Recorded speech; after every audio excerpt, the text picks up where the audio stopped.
بالآخر شبیر صاحب سے اس کا رونا دیکھا نہ گیا۔ وہ اسے گلے لگا کر رونے لگے۔ شبیر صاحب نے خود پہ بہت ضبط کیا، بہت بند بٹھائے، لیکن بیٹی کی رخصتی پر کون باپ کو چپ رہ سکتا ہے۔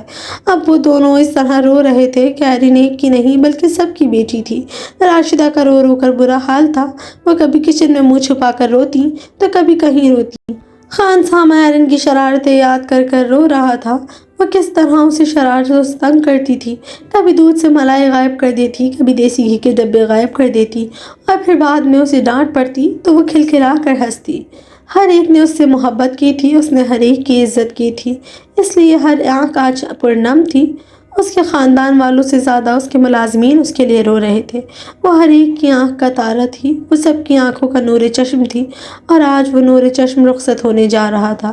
اشفاق خان بچوں کی طرح بلک رہا تھا۔ ڈرائیور جاوید چاچا پھوٹ پھوٹ کر رو رہے تھے اور بار بار ایک ہی بات کہہ رہے تھے، او جی گڈی بی بی چلی جائیں گی، اب کون مجھے بات بات پہ ٹوکے گا کہ چاچا جی سگریٹ نہیں پینی، چاچا جی یہ نہیں کرنا، چاچا جی وہ نہیں کرنا۔ یہ کہتے ہوئے وہ بے بہاش رو رہا تھا۔ شبیر صاحب سمجھ نہ سکے وہ کس کس کو چپ کرائیں یا وہ خود کو کیسے چپ کرائیں۔ ہر ایک کے لیے اپنے دل پر بند بٹھانا مشکل ہو رہا تھا۔ آرین نازوں میں پلی تھی، محلوں میں بڑی ہونے والی وہ رانیوں جیسی زندگی گزارنے والی لڑکی، آج جانے کیا سوچ کر اس کا فیصلہ ہوا تھا۔ آگے اس کی زندگی کیا تھی اس کا کسی کو علم نہیں تھا۔ ہر کوئی مطمئن تھا، ہر کوئی پرسکون تھا۔ جس وقت نوابی بھاگتی ہوئی آرین کے کمرے میں آئی، اس نے آرین کو چھپ کر ایسی خبر دی جس نے آرین کے پیروں کے نیچے سے زمین کھینچ لی۔ Aryan be be, Aryan be be. نوابی کا سانس پھول رہا تھا، اس سے بات نہیں کی جا رہی تھی۔ آرین اسے دیکھ کے یکدم گھبرا گئی۔ آرین بی بی، مجھے آپ سے اکیلے میں کچھ بات کرنی ہے۔ بات بہت ضروری ہے جی، مجھے ابھی بات کرنی ہے۔ آرین نے بیوٹیشین کو اور باقی سب کو کمرے سے باہر جانے کا کہہ دیا۔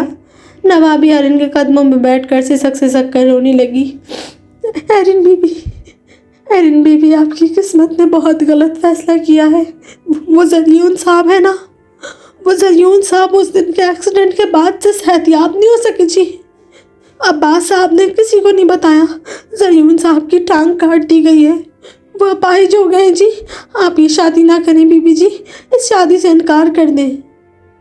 آرین مانو پتھر کا مجسمہ بن گئی، اسے سمجھ نہیں آ رہا تھا وہ کیا کرے۔ تمہیں یہ سب کس نے بتایا؟ اس نے خود کو مکانم کی انداز میں کہتے سنا۔ کسی نے نہیں بتایا جی، کسی نے نہیں بتایا۔ اشفاق خان کو میں نے صاحب جی سے بات کرتے سنا تھا۔